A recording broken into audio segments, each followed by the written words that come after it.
noches y bienvenidos a esta nueva transmisión que tenemos. Contamos con la presencia de personas versadas y conocedoras acerca de este tema tan importante de lo que es el nacimiento de Jesús y qué significa, sobre todo para nuestra época. ¿Por qué es tan importante? ¿Por qué permanece en medio de la sociedad? ¿A qué se debe que tiene tanta influencia, moviliza tantas masas, ¿no?, a nivel mundial, sobre todo en el mundo de Occidente? Y para ello nos acompaña Moisés Asto, también el pastor David Ricaldi, quien se desempeña en el campo del evangelismo. Contamos con la presencia del pastor y abogado Ángel Espinosa.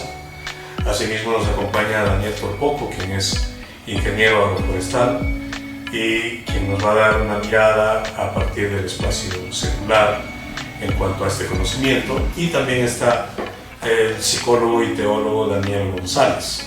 Mi nombre es Daniel Tirado y los invito a que nos acompañen en esta audiencia.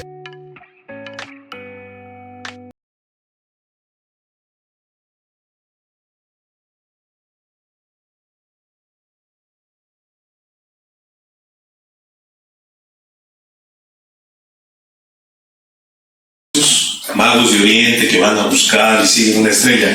Hay todo un elemento astronómico ahí, ¿no?, que hoy día curiosamente se sataniza, ¿no?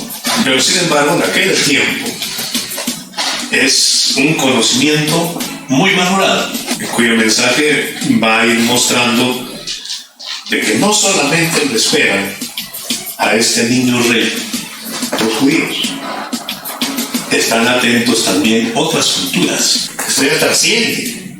Generalmente en estas fechas uno va a cualquier institución pública o también privada y ve un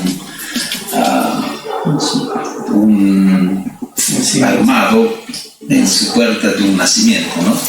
Un nacimiento, ¿no? Tuve una oportunidad que visité en un lugar y digo, oye, está armado mal tu nacimiento. ¿Y pero por qué? ¿Quién dice que eran 3 reyes? No eran 3, eran 12.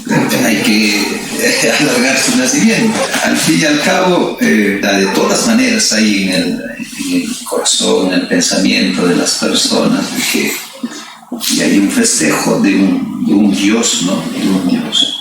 Por lo menos todavía yo digo que en estas fechas se recupera algo la moralidad, se ve de otro aspecto la vida y preparan un regalo para el niño, su chocolate, que es más.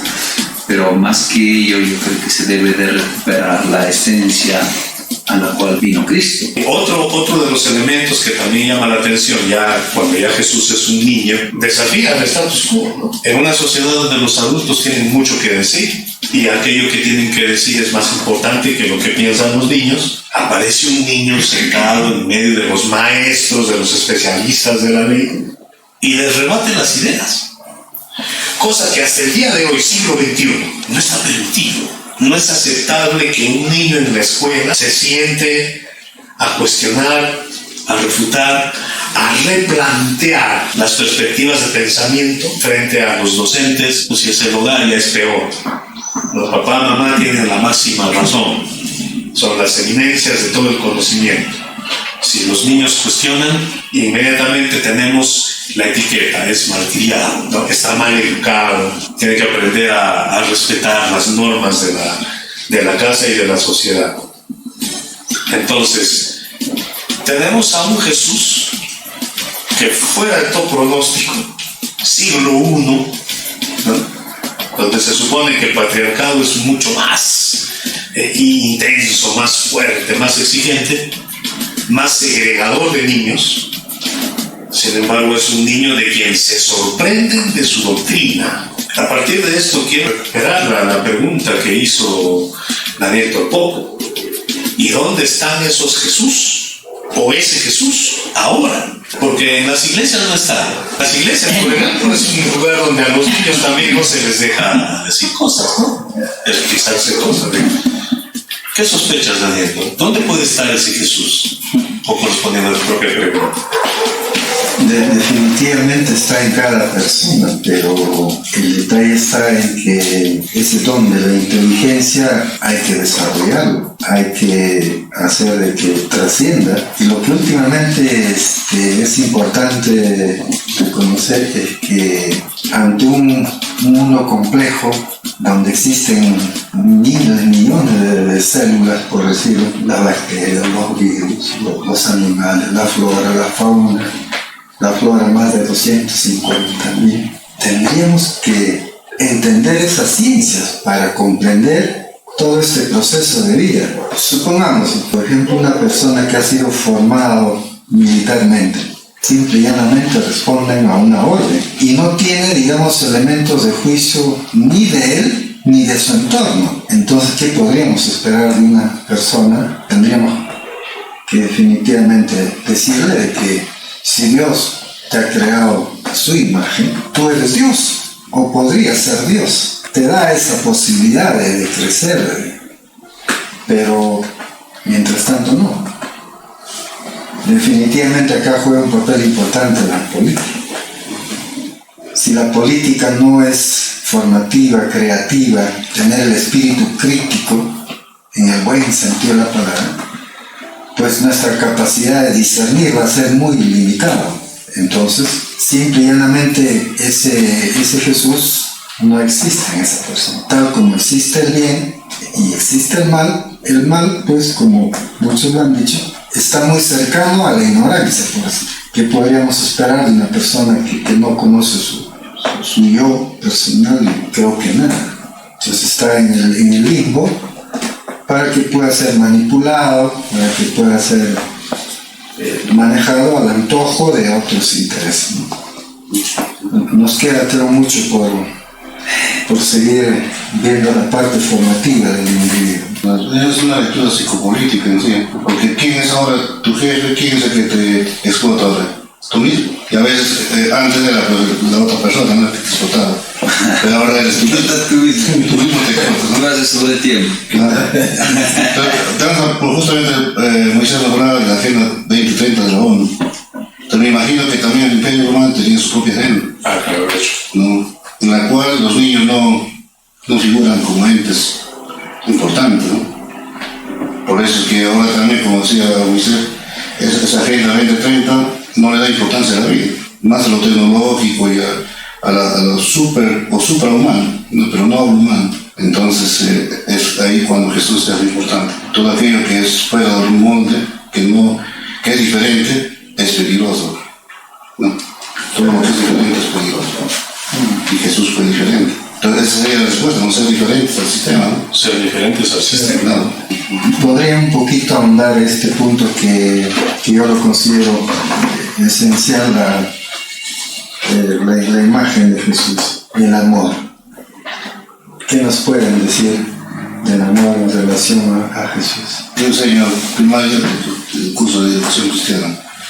El otro día por parte se quejó, ¿no? Estoy en desacuerdo con el profesor, porque el profesor está haciendo ideas a mis hijos, ¿no? Ahora mis hijos ya hablan de religión y todo.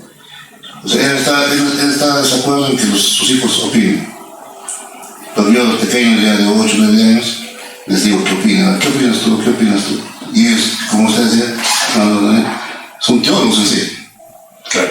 Son teólogos, tienen unas ideas frescas y te dan ejemplos, ¿no? Y hay el ejemplo del amor, ¿no? Ellos son de verdad amor.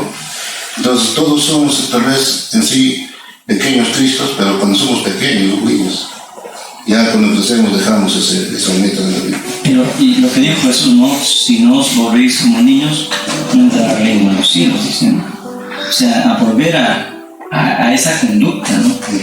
Donde ya no es tan egoísta, no es egoísta, como es ahora, ¿no? Donde el que tiene más disfruta de una fiesta más feliz, supuesta entre comillas, feliz, ¿no? Y el que tiene menos se conforma con unas cuantas cositas, ¿no? Y yo creo que ahí también está la esencia del Evangelio, ¿no? Saber desprender y ayudarse, porque la Biblia dice claramente, dice que los mandamientos se resumen: ama a tu prójimo como a ti mismo. Ahora es curioso, ¿no? Los magos de Oriente que relata el texto llevaron lo mejor, oro, incienso y mirra. ¿no? Elementos propios con los cuales se reverenciaba a una divinidad, a un rey, y se reconoce su imagen de divinidad que eso representa. Oro, incienso y mirra, lo mejor. Si lo comparamos al siglo XXI, es curioso, ya empieza a salir por las redes sociales, ya empieza a salir incluso por revistas, por periódicos, etc. Vamos a ir a tal comunidad, a tal localidad, a hacer una chocolatada. Y por favor, vecino, vecina, el juguetito que ya no usas, esa pelotita que ya nadie lo utiliza en tu casa, tráelo, lo vamos a lavar bonito y vamos a llevar a los niños que no tienen nada. Ojo, estamos hablando en el texto bíblico, un niño judío que nace en un contexto de pobreza, a quien le llevan lo mejor. Y nosotros, como buenos cristianos, fundamentos de Occidente, ¿no? Los fundamentos de Occidente, tomamos lo que nadie usa, lo que ya se desecha, lo que es de segunda. En vez que lo vas a botar, tráelo aquí, lo vamos a lavar y vamos a llevar esto a los niños pobres. O sea, a esos sectores pobres le mostramos nuestra mezquindad, nuestro egoísmo, es más, nuestra falta de conciencia en cuanto a lo que es salubridad. Porque propiamente, ¿qué estamos llevando? Basura. Lo que desechamos, lo que ya debería ir al botadero. Eso no tiene nada de amor. Eso al contrario más bien desnuda cuál es el concepto que tenemos del ser humano, ¿no? Un concepto degradado, un concepto humillante, ¿no? Y eso nos contamina, ¿no? Como Daniel nos dejaba mentir, cuando leemos el Evangelio, está inmiscuido las estrellas, los pastores como ovejas. Jesús nace entre los animales. Jesús no se les vincula de la tierra, ¿no? Del espacio, del ambiente. Es un nacimiento bastante ecológico, ¿no? Claro. Y ya nosotros llevamos cosas inservibles y que lo vamos a usar por un tiempo y luego quedar en basura. Entonces es un factor de falta de conciencia profundo, porque no se ha entendido la trascendencia de un niño, la importancia de un niño, el niño como cumplimiento de una promesa. Y esas promesas todavía las mantenemos. Los niños son el futuro del país, es una promesa. Ahora, ¿qué futuro vaya a ser? Ese es otro asunto. Va a depender muchísimo en cómo construimos la imagen del ser humano, no solo con las palabras, sino también con los actos. Se trata de la revaloración de ese niño que está marginado, porque toda sociedad margina a los niños, lamentablemente. Quizá exagero si digo que incluso los europeos, siendo países que ostentan mucho desarrollo, mucho conocimiento, muchos derechos, etc., sin embargo los niños están todavía en la esquina, están a un lado, no tienen la trascendencia de ese mensaje de que este es un niño que puede poner en jaque a la política nacional. Lo que le ocurre a Herodes. Un niño que puede poner en jaque a la política, al sistema en el cual estamos viviendo. Porque de todas maneras, si comparamos nosotros todas las determinaciones que toma el sector político, el sector legislativo, el ejecutivo, etc., todas las determinaciones, y en general todas las determinaciones que tomamos los adultos, terminan afectando positiva o negativamente a los niños. Ellos son los primeros afectados. Ahí es a donde va a repercutir. Sea cual sea el bando. Sea cual sea. Sí, porque por ejemplo, si queremos ver los que son de tendencia liberal, ¿no? Que están a favor del aborto, o de forzar a los niños a tener una posición sexual ya definida siendo niño, ¿no? Y por lo contrario, ¿no? Que dicen, por ejemplo, con mi hijo no te metas, pero está formando a niños de manera castrense, ¿no? Son muy extremos, ¿no? Siempre el niño es maltratado. El niño y la niña. El niño y la niña. Y no es oído. Y no se le escucha. No hay un maestro de la ley, ¿no? Y todo lo que eso signifique, porque en el pensamiento judío el maestro de la ley es la máxima expresión del conocimiento en todos los aspectos, en todas las áreas. No hay un maestro que se siente a escuchar, a dejarse impresionar por la doctrina, ¿no? De los niños. Sino que siempre el niño es, disculpando la expresión, es el tonto, el que nada sabe, Y sin embargo las neurociencias están revolucionándonos en ese aspecto, ¿no? Las neurociencias están diciendo que todo niño desde el nacimiento no es que viene en realidad completamente vacío de conocimiento, algo sabe. Y no nos dejamos todavía, nuestra sociedad todavía está en ese nivel tan ególatra, tan cerrado, tan irracional, tan falto de reflexión, de entender de que el niño también es un ser trascendente, una persona que puede romper nuestros paradigmas y enseñarnos a ser más humanos. ¿Cómo lo ves, Moisés? Desde tu experiencia también como docente. Yo creo que hablar del tema del amor rompe viejos paradigmas, esquemas. La religión ha privatizado su evangelio, ha regionalizado el reino de Dios, le ha dado unos cuantos al privilegio a cierto grupo, ¿no? Personas, y hay personas que no tienen alcance a esto. ¿Qué estamos hablando? Ausencia de todo, ¿no? Se gana un estereotipo el hombre y margina el resto. Y eso se nota hoy día. Hay congregaciones aquí donde de verdad son pitufos, ¿no? Vino a la casa una señorita y dice: no, yo no vuelvo más a esa congregación, es una élite, dinero y Cristo del reino. Entonces hay mucho que trabajar. La venida de Jesús ha roto eso. Con la cruz hemos pasado de un estado a otro, ¿no? De muerte a vida, de condenación a salvación, de esclavitud a libertad. Entonces, ¿quién es el hombre para que pueda crear sus propias leyes internas de manejar antojadizamente el derecho de la salvación, el derecho de congregarnos? Hoy sí veo el amor después de la pandemia clarito que se ha enfriado. Hoy sí se nota. El reino de Dios está con nosotros y a la vez no está porque luchamos en ese día a día por querer alcanzar.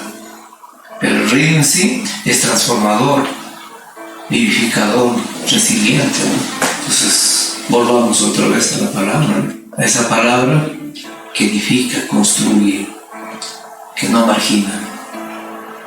Eso es Lo único que yo puedo decir al respecto es de que el mensaje que transforma, yo creo que durante muchos años han querido callar el mensaje de la cual ha venido a traer el Mesías, ¿no?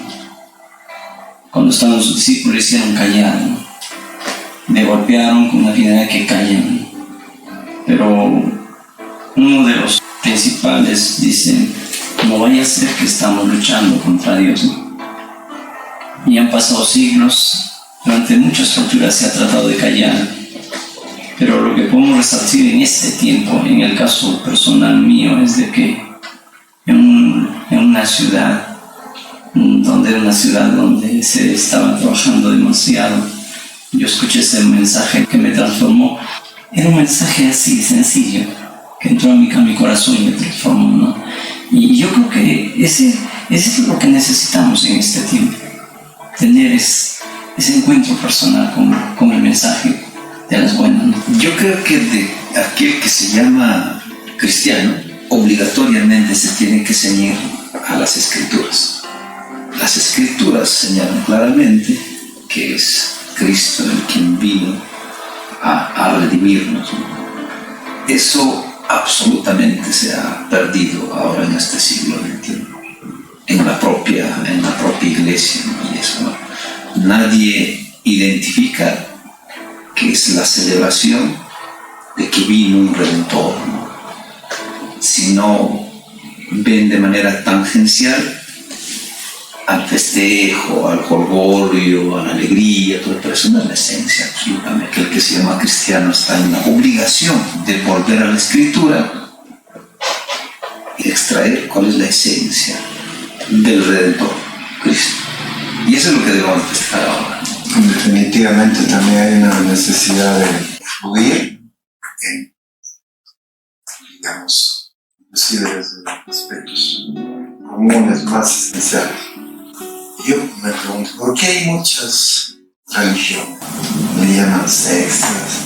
¿Por qué cada cual interpreta a su manera la Biblia? la presencia de Jesús, de Dios.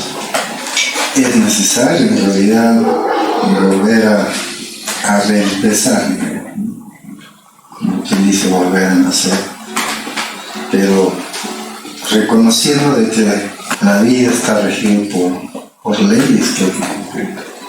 Es cierto que no todos somos iguales, ¿no?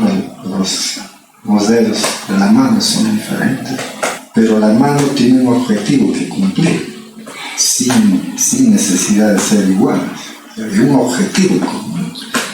Y yo creo que es hora en que este autoanálisis, esta autocrítica se perfile por encontrarse uno mismo y entender que todos somos hermanos y que busquemos la felicidad sin a costa del hermano del costado.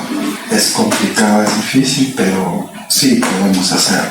Eso es algo que en estos tiempos, sobre todo en este pasado del COVID, no ha habido muestras de humanidad en realidad. Cada cual quería buscar lo suyo y se olvidaron del resto. Lamentable, pero yo creo que debemos de aprender de esas lecciones.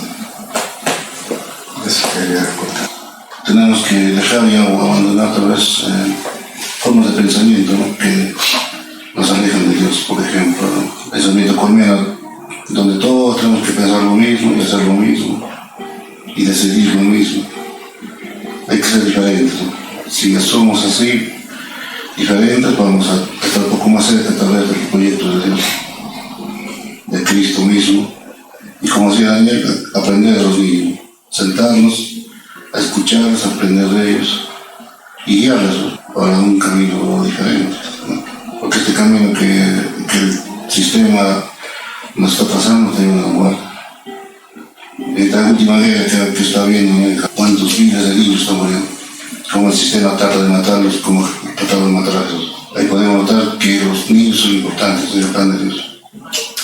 Entonces vemos de que el tema del nacimiento de Jesús abarca muchas aristas y pone en relieve la importancia de los niños como seres humanos, como personas a los cuales necesitamos darles el espacio para que nos dejen aquellas lecciones que ellos mismos traen, así como lo hizo en su momento ese Jesús niño, ¿no? Ese Jesús que nace y ese Jesús que conversa con los adultos y sorprende a todos con las cosas que le tiene que decir a la sociedad. Todos nosotros tenemos el grande honor de invitarnos a que reflexionemos en ese significado tan importante para construir un ser humano de bien. Así que gracias por su atención, gracias por acompañarnos en este tiempo y grandes bendiciones a cada uno de ustedes. Y nos estamos viendo en nuestro próximo video. Gracias y hasta pronto.